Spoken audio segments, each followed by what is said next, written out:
कथा भगवान श्री कृष्ण कहते हैं, जो लोग सांसारिक सुख की कामना करते हैं। राधे राधे। जैसा मित्रों, मैं नीतू पांडे यूट्यूब चैनल पर सबका स्वागत करती हूँ।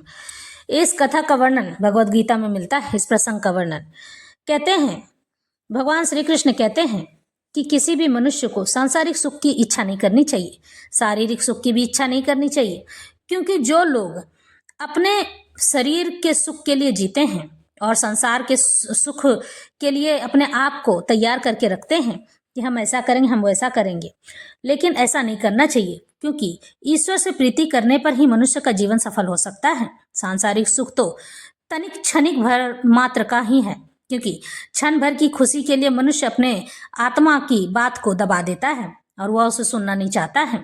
भगवान श्री कृष्ण कहते हैं कि अपने अंतर मन की आवाज को सुनना चाहिए। इंद्रिय तृप्ति के लिए कोई भी कार्य नहीं करना चाहिए। इंद्रिय तृप्ति का अर्थ है जो हम कई तरह के भोजन, खट्टा मीठा स्वाद लगने वाला भोजन खाते हैं और उस चीज के लिए हमारी रुचि बढ़ती चली जाती है।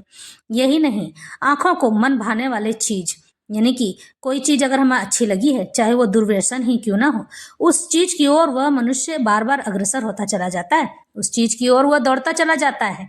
क्योंकि मनुष्य के इच्छाओं की पूर्ति कभी नहीं होती है। एक इच्छा समाप्त होती नहीं है कि दूसरी इच्छा जन्म ले लेती है। इसलिए भगवान कहते हैं कि मनुष्य को अपने मन पर हमेशा बंधन रखना चाहिए, ताकि जब वह बंधा रहेगा तो मनुष्य का मन इधर उधर नहीं डोलेगा। और ऐसा तभी हो सकता है जब वह ईश्वर में आसक्ति करके रखे, जब ईश्वर से अपनी प्रीति करके रखे। मनुष्य जब अपने ईश्वर से प्रीति करके रखता है ना, तब ईश्वर उसे भटकने नहीं देते हैं। और जब वह ईश्वर की शरण में चला जाता है तो उसके हर कार्य की देख रेख भगवान स्वयं करते हैं। भगवान कहते हैं कि मैं ही उसका सब कार्यभार संभालने लग जाता हूँ और मैं ही उसके लिए सब कार्य करने लग जाता हूँ। क्योंकि मनुष्य को चाहिए कि अपनी इंद्रिय तृप्ति के लिए कोई भी कार्य न करे, बल्कि मेरी शरण में रहकर मेरी ही पूजा और आराधना करे, ताकि ऐसा करने पर वह मृत्यु लोक से छुटकारा पा सके, जन्म और मृत्यु के इस चक्र से वह मुक्त हो सके, ताकि मैं उसे अपने पास रख सकूं। और मैं बहुत प्रसन्न होता हूँ जब कोई व्यक्ति मेरी शरण में आता है। मैं उसके लिए हर घड़ी हर पर तत्पर रहता हूँ। भगवान कहते हैं कि अनन्या चिंतयन्तो मां ये जनः पर्युपासते तेषां नित्याभियुक्तानां योगक्षेमं वहाम्यहम्।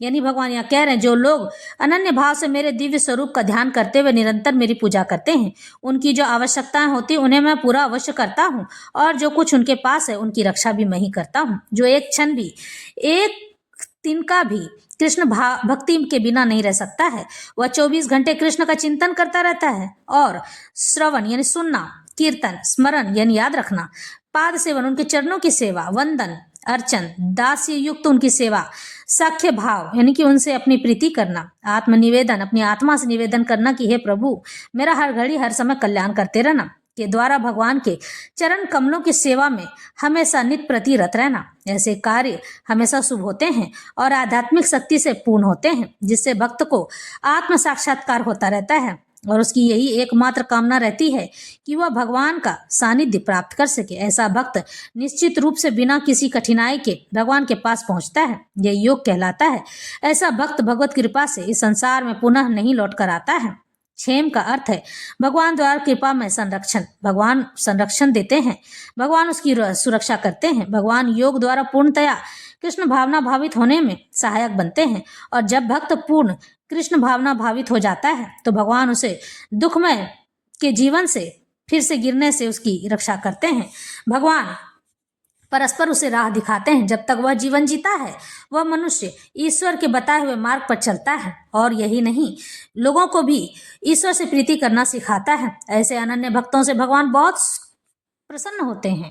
ते तम भुक्त्वा स्वर्गलोकम विशालम क्षीणे पुण्य मर्त्य लोकम विशंति एवं त्रयी धर्म मनु प्रपन्ना गतागतम काम कामा लभन्ते। इस प्रकार जब वे उपासक विस्तृत स्वर्गीय इंद्रिय सुख को भोग लेते हैं, यानी कि मनुष्य अपनी इंद्रिय तृप्ति के लिए आंख, नाक, मुंह, कान ने उसे जो सुनने में अच्छा लगता है उसके लिए वह बार बार सुनना चाहता है, जिसे वह देखने के लिए उसे अच्छा लगता है जो चीज, वह बार बार देखना चाहता है, जिसे वह स्वाद के रूप में चखना चाहता है। जो चीज उसे स्वाद अच्छी लग जाती है वह बार बार उसे खाना चाहता है, उस चीज का बार बार भोग करना चाहता है। इस चीज के लिए भगवान मना करते हैं। इस चीज को रोकने के लिए भगवान कहते हैं कि अपने मन को हमेशा अपने काबू में रखना चाहिए, अपने बांध कर रखना चाहिए, ताकि वह इधर उधर ना भागे और इधर उधर की गंदी बातें ना सोचे, गंदी बातें ना देखे, गंदा कार्य न कर सके और उनके पुण्य कर्मों के फल छीन हो जाते हैं। जो लोग गंदे कार्य करते हैं, गंदा भोजन खाते हैं और गंदा सुनते हैं, वे इस मृत्यु लोक में पुनः लौट कर आ जाते हैं। इस प्रकार जो तीनों वेदों के सिद्धांतों में दृढ़ रहकर इंद्रिय सुख की कामना करते हैं, उन्हें जन्म मृत्यु का चक्र ही मिल पाता है। भगवान यहाँ पे पूर्ण रूप से बताते हैं कि जन्म मृत्यु से मुक्त होने के लिए किसी भी मनुष्य को अपने इंद्रिय तृप्ति नहीं करनी चाहिए, क्योंकि अपने मन को बांध कर रखना चाहिए। अगर गंदी चीज है और वह आपको देखने में अच्छी लग रही है तो उसे तुरंत त्याग दो। स्वाद, जिस चीज को बार बार खाने में आपको अच्छा लग रहा है और वह आपके लिए हित नहीं है तो उसे भी त्याग दो। जो चीज सुनने में अच्छी, देखने में अच्छी नहीं लग रही है तो उसे भी त्याग दो। जो स्वर्ग लोक प्राप्त करता है उसे दीर्घ जीवन यानी लंबा आयु, विषय सुख की श्रेष्ठ सुविधाएं प्राप्त होती है, तो भी उसे यहाँ वहां सदा नहीं रहने दिया जाता है। पुण्य कर्मों के फलों के छीन होने पर उसे पुनः इस पृथ्वी पर भेज दिया जाता है। जैसा कि वेदांत सूत्र में इंगित किया गया है, जन्माधस्य यतः, जिसने पूर्ण ज्ञान प्राप्त नहीं किया, ये जो समस्त कारणों के कारण कृष्ण को नहीं समझ पाता है, वह जीवन के चरम लक्ष्य को प्राप्त नहीं कर पाता है। वह बारंबार स्वर्ग को तथा फिर पृथ्वी लोक को जाता आता रहता है, मानो वह किसी चक्र पर स्थित हो जो कभी ऊपर जाता है और कभी नीचे आता है। सारांश यह है कि वह वैकुंठ लोक न जाकर स्वर्ग और मृत्यु लोक के बीच में जन्म मृत्यु के चक्र में घूमता रहता है। अच्छा तो यह होगा कि सच्चिदानंदमय जीवन भोगने के लिए वैकुंठ लोक की प्राप्ति की जाए, क्योंकि वहां से इस दुख में संसार में लौटना नहीं हो पाता है।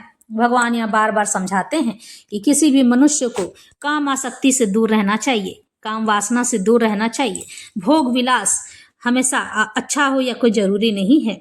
भोग विलास शरीर का सुख भोग करने पर शरीर नश्वर है, नाश हो जाता है, और यह शरीर के लिए मनुष्य को कभी तड़पना नहीं चाहिए कि मैं सुंदर दिखूं, कि मैं इसका सेवन करूं, इसे सजा कर रखूं, संवार कर रखूं। भगवान कहते हैं कि इस शरीर का त्याग करना ही अंत समय का निश्चित रूप होता है, यानी कि जब मृत्यु होने लगती है ना तो यह नश्वर शरीर नाश हो जाता है और यह शरीर किसी कार्य नहीं रह जाता है। अगर आपके साथ जाते हैं तो मृत्यु के उपरांत में आपके कर्म जाते हैं, अच्छे चाहे बुरे। आपने जो भी कर्म किया है, अच्छा चाहे बुरा, वह कर्म ही आपके साथ जाता है। भगवान कहते हैं कि आप अपने इस विषय आसक्ति को योग में लगा लीजिए, ताकि योग में लगाने पर आपका मन आपके वश में हो सके, जो कि शिव और शक्ति का स्वरूप कहलाता है। जब मनुष्य ऐसा कार्य करता है कि वह अपने मन को बांध लेता है